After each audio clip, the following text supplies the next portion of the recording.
Joining us now, two big thinking Republicans, although not exactly in the same way. Strategist Alex Castellanos, who worked for a couple of Bushes, a Dole, and a Romney.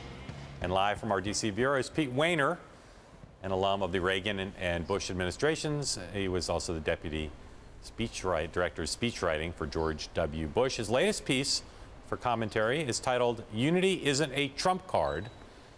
Alex, right here. Pete, I'm going to start with you in Washington. You say that unity for the sake of the will of the people or for the sake of unity isn't enough.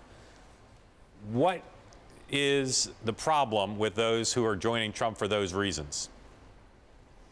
Well, because I think in the end of the day, Mr. Trump is disqualified from being president. Unity is fine, and I understand it. In most situations, it applies in party politics. But the question is unity for what end?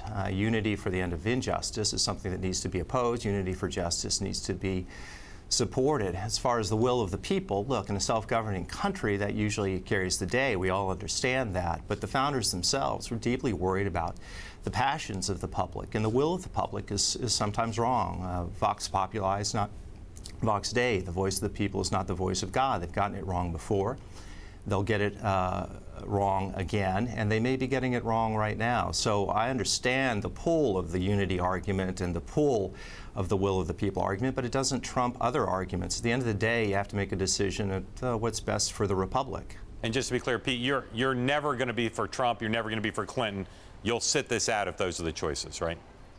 I think that's right. I'm certainly not going to vote for Trump under any circumstances. I don't think I'm going to vote for Hillary Clinton. I'm a conservative. She's a liberal. Right. She stood against practically everything I've been for. Okay. So at this point, okay. I'm probably neutral. Alex, where are you on Trump being for him or not? I'm in. I think I love Pete, and I think his arguments are, as always, persuasive. You know, there's one argument that I might add to Pete's next piece, and that is that there's another reason for unity, and that is this country is an airplane headed for the mountain. A lot of people are concerned that we may reach a place from which we cannot return, and that we need someone to change direction now, or there won't be a country that we can restore. So, and I think in one way, those of us in the establishment have been a little disconnected from that sense of urgency that the American people feel. So it's not just about unity for unity's sake. Hey, bring in the turnaround CEO, save the business from bankruptcy, or there won't be a business. Alex, I won't speak for Pete, but I know one of the things he makes in his article, the piece he wrote, the argument he's making is that if you want to make an argument about Trump versus Clinton on the merits, you can decide Trump's better or Clinton's better, but just the notion of party unity for party unity's sake doesn't make any sense. But here's my question for you. You know, we talked about this all throughout the 2015 Republicans during the Republican nomination fight, and you had deep concerns about Donald Trump's suitability for the office, about whether this guy could be entrusted with the nuclear codes, whether his temperament was suitable for the White House, and you talked about various strategies to take him down. You were not a Trumpista from the beginning. What is it that has changed about Trump that makes him okay with you in that office? Well, something has changed about Trump, and something has changed about the situation. I lost, right? My other choices didn't make it, and now I have a binary choice, and that choice is to continue in the direction more of the same, which I think is threatening to the country. And, you know, socialism, the extension of socialism in America, I think is deadly. So that's one thing that's changed. The other thing that's changed is I have seen Donald Trump throughout this campaign, and I've seen things that I like. I've seen the family he's raised. And that tells me something, I think, about the man. I think I've seen him, I've talked to business associates. There's a loyalty in the man that I've come to appreciate.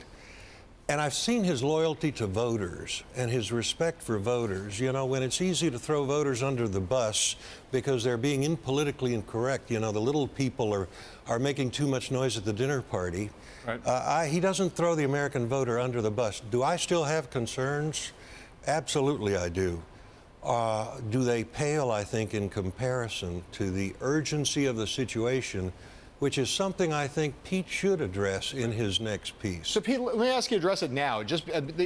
I get where you are on Trump, right? But is abstaining not kind of a cop-out, right? I mean, there is a binary choice here. So for conservatives like you or like Jeb Bush who decide, you know, I'm not under any moral obligation to vote, I can't pull the lever for Clinton, I think Trump is disqualified, how are you going to feel if you wake up on Election Day and Donald Trump, who you say is unfit for office, is sitting there in the Oval Office when you abstained and in part allowed that to happen?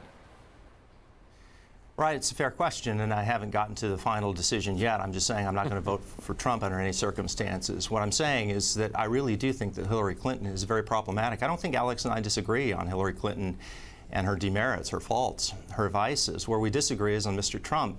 He's right, the situation changed. I think he's wrong. I don't think Donald Trump has changed. There's nothing about Mr. Trump in terms of his attitude, his pronouncements, his actions that is any different than it's been before. In fact, he himself has said he's not going to change.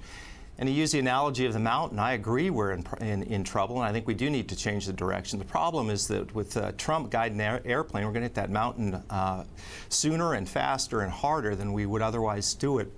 I just want to say one thing on Trump, because I've been in a lot of debates with people. Obviously, I'm in a minority in my party on this. I think the difference here, the kind of inflection point, if you will, on Trump is the judgment about his temperament, his sensibilities, his prudence, his judgment. And I just think he's not only worse than Hillary Clinton, he is in a category all his own. He is worse than anything I've ever seen. I think he's crude. I think he's cruel.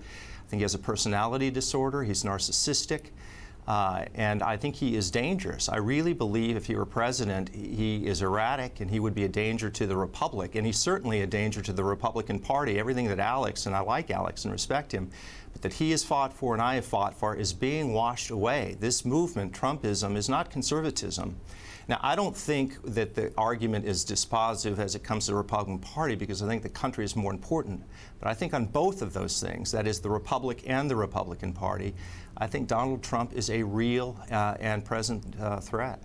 I would add one thing, too, though. If we think the country is in revolt now and has turned to the choices it has now, wait 8 years. If we continue to go in the same direction, 8 years of stagnation, the world seems to be setting itself on fire or dissolving in front of our eyes. Think what the choices that America might make then. So I think there's some urgency to the moment right now. Pete, I know you don't like Trump. I know you're not going to vote for Trump, but is there somebody you would recommend he pick as his running mate who would make you feel better in case he did win? You know, I really haven't given it much thought, because no, it wouldn't make me feel better, because he's obviously going to go in his own direction, his own way. Look, there are a number of people out there that are impressive and good, probably would help him. But at the end of the day, as you know, these decisions are almost always made by the top of the ticket. I guess Kennedy and Johnson in '60 was the last one where the vice president played a difference. And I'm not under any illusions that a vice president is going to mitigate the worst tendencies of Donald Trump, so it doesn't really matter to me. All right, Pete, it sounded to my ears at least once like you might vote for Hillary Clinton, but we won't make you say that today. I would tell you if that were where I'm being completely candid Okay. right now. I'm saying no, but given where Trump is going, it's possible I can be persuaded.